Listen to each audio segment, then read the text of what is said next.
Welcome TV3 speed. RTC ఉద్యోగి శంకర్ గౌడ్ మృతి ఘటనపై కాంగ్రెస్ ఎంపీ చామల కిరణ్ కుమార్ రెడ్డి తీవ్ర దిగ్భ్రాంతి వ్యక్తం చేశారు.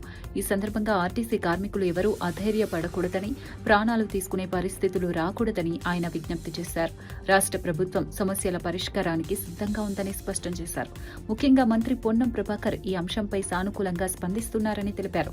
కొందరు వ్యక్తులు స్వార్థ ప్రయోజనాల కోసం కార్మికులను రెచ్చగొట్టే ప్రయత్నం చేస్తున్నారని ఆరోపించారు. అలాంటి ప్రచారాలను నమ్మవద్దని కార్మికులకు సూచించారు. సమ్మెలు, ఆందోళనలు కాకుండా చర్చల ద్వారానే సమస్యలు పరిష్కారం అవుతాయని పేర్కొన్నారు. పక్కవారి వీక్నెస్ ని చూసి, వారికి ఉన్నటువంటి కష్టాలను చూసి వాళ్ళని రెచ్చగొట్టే ప్రయత్నం చేస్తుంటారు. ఈ ప్రభుత్వం మీ అందరితో చర్చలు చేయడానికి సానుకూలంగా ఉంది. ఆర్టీసీ డ్రైవర్ కోలా శంకర్ గౌడ్ మృతి ఘటనపై కేంద్ర మంత్రి బండి సంజయ్ తీవ్ర ఆగ్రహం వ్యక్తం చేశారు. ఈ మరణం ముమ్మాటికి ప్రభుత్వ హత్యేనని ఆయన ఘాటుగా వ్యాఖ్యానించారు.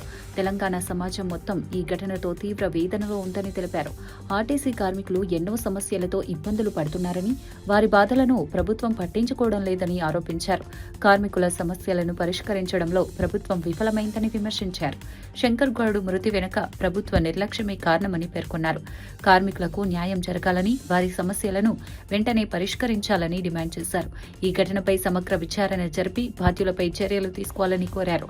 కార్మికుల హక్కులను కాపాడాలని ప్రభుత్వాన్ని హెచ్చరించారు. వివరించడం వల్ల ఆయన ఆత్మహత్య చేసుకుంటే ఇది రాష్ట్ర ప్రభుత్వం చేసిన హత్యగా ఇలా భారతీయ జనతా పార్టీ భావిస్తున్నది.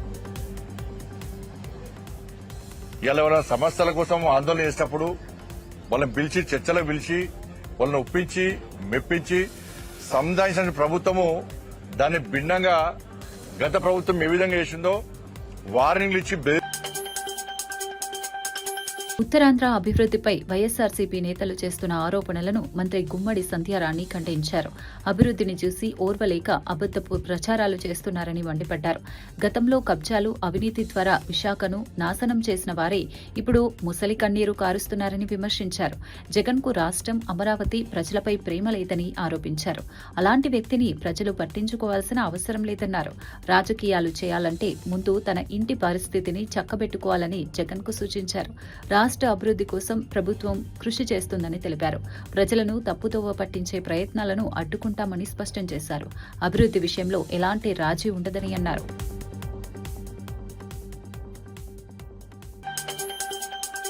మెదక్ కలెక్టరేట్లో అన్వేష్ రెడ్డి ఆధ్వర్యంలో విత్తనాల సరఫరాపై కీలక సమీక్షా సమావేశం నిర్వహించారు.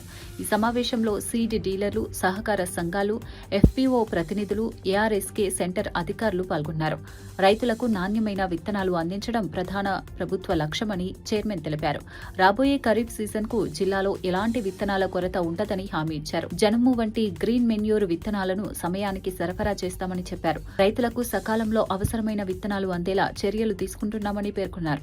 సరఫరా వ్యవస్థను మరింత బలోపేతం చేయాలని అధికారులను ఆదేశించారు. రైతులకు ఎలాంటి ఇబ్బందులు లేకుండా వ్యవసాయ పనులు సాగేందుకు చర్యలు చేపడుతున్నామని వెల్లడించారు. అనేక రకాలుగా డీలర్లనే అడుగుతున్నటువంటి పరిస్థితి. ఇక వచ్చే ముందుకు పోతే వ్యవసాయ అధికారులను దబాయిస్తారు రైతులు కూడా. ఎందుకంటే విత్తనం కొనేటప్పుడు వ్యవసాయ అధికారికి అడిగారు, ఎవరిని అడిగారు, ఏ మందు కొన్నా వ్యవసాయ అధికారులు సమాధానం ఉంటుంది. కానీ పంట రాకపోతే మాత్రం వ్యవసాయ అధికారులను దబాయిస్తారు రైతులు కూడా. ఎందుకంటే విత్తనం కొనేటప్పుడు వ్యవసాయ అధికారికి అడిగారు, ఎవరిని అడిగారు, ఏ మందు కొన్నా వ్యవసాయ అధికారులు సమాధానం ఉంటుంది. కానీ పంట రాకపోతే మాత్రం వ్యవసాయ అధికారులను ప్రభుత్వాన్ని మాత్రం సూచిస్తారు. తెలంగాణలో కాంగ్రెస్ పార్టీని మరింత బలోపేతం చేయాల్సిన అవసరాన్ని సీనియర్ నేత రాహుల్ గాంధీ ప్రస్తావించారు. ఢిల్లీలో మహేష్ కుమార్ గౌడ్తో సమావేశమైన ఆయన పార్టీ పనితీరును సమీక్షించారు. ప్రభుత్వంలో ఉండగా ప్రజల్లో, కార్యకర్తల్లో అసంతృప్తి రాకుండా జాగ్రత్తలు తీసుకోవాలని సూచించారు. జిల్లా స్థాయిలో మరింత విస్తృతంగా కార్యకలాపాలు చేపట్టాలని నేతలకు సూచించారు. పార్టీకి కార్యకర్తలే బలమని, వారిని ఎప్పటికప్పుడు కలుపుకొని ముందుకు వెళ్లాలని అన్నారు. కొంతమంది మంత్రులపై వచ్చిన ఫిర్యాదులపై కూడా చర్చించినట్లు సమాచారం. బీసీ రిజర్వేషన్ల అమలు అంశంపైన చర్చ జరిగింది. త్వరలోనే నామినేటెడ్ పోస్టులను భర్తీ చేస్తామని పీసీసీ చీఫ్ తెలిపారు. పార్టీ, ప్రభుత్వ సమన్వయం పెంచాలని సూచించారు. ఎస్సీలు, ఎస్టీలకు ఉన్నట్లే బీసీలకు కూడా రిజర్వేషన్లు కల్పించేందుకు పార్టీ కట్టుబడి ఉన్నప్పటికీ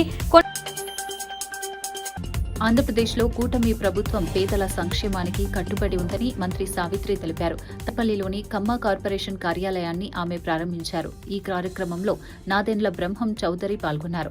ఈ కార్పొరేషన్ ద్వారా పేదలకు వివిధ సంక్షేమ కార్యక్రమాలు అందించనున్నట్లు మంత్రి వెల్లడించారు. అభివృద్ధి కార్యక్రమాలను మరింత విస్తరించడమే లక్ష్యమని చెప్పారు. త్వరలోనే పథకాల వివరాలు ప్రకటించనున్నట్లు తెలిపారు. సామాజిక వర్గాల అభివృద్ధికి ప్రభుత్వం కృషి చేస్తోందని పేర్కొన్నారు. అన్ని వర్గాల ప్రజలకు సమాన అవకాశాలు కల్పించేందుకు చర్యలు తీసుకుంటున్నామని తెలిపారు. సంక్షేమం, అభివృద్ధి రెండింటినీ సమానంగా ముందుకు తీసుకెళ్తామని మంత్రి స్పష్టం చేశారు. ఇరాన్ ప్రభుత్వ పరిస్థితిపై అమెరికా అధ్యక్షుడు డొనాల్డ్ ట్రంప్ సంచలన వ్యాఖ్యలు చేశారు. ఆ దేశంలో తీవ్ర గందరగోళం నెలకొందని, ఎవరు పాలిస్తున్నారో కూడా స్పష్టత లేదని అన్నారు. హార్డ్ లైనర్లు, మోడరేట్ల మధ్య అంతర్గత పోరు తీవ్రంగా కొనసాగుతుందని పేర్కొన్నారు. హార్ముజ్ జలసంధి తమ నియంత్రణలో ఉందని, ఇరాన్ ఆదాయాన్ని అడ్డుకోవడమే లక్ష్యమని తెలిపారు. ఇరాన్ పడవలు మందుపాతరలు వేస్తే కాల్చివేయాలని ఆదేశాలిచ్చినట్లు వెల్లడించారు. భారత మహాసముద్రంలో మెజెస్టిక్ ఎక్స్ నౌకను స్వాధీనం చేసుకున్నట్లు తెలిపారు. ఇరాన్ వైమానిక నౌకా దళాలు బలహీనపడ్డాయని పేర్కొన్నారు. సమయం తమ వైపే ఉందని ట్రంప్ ధీమా వ్యక్తం చేశారు. You got to get along, especially in the military. You got to get along, and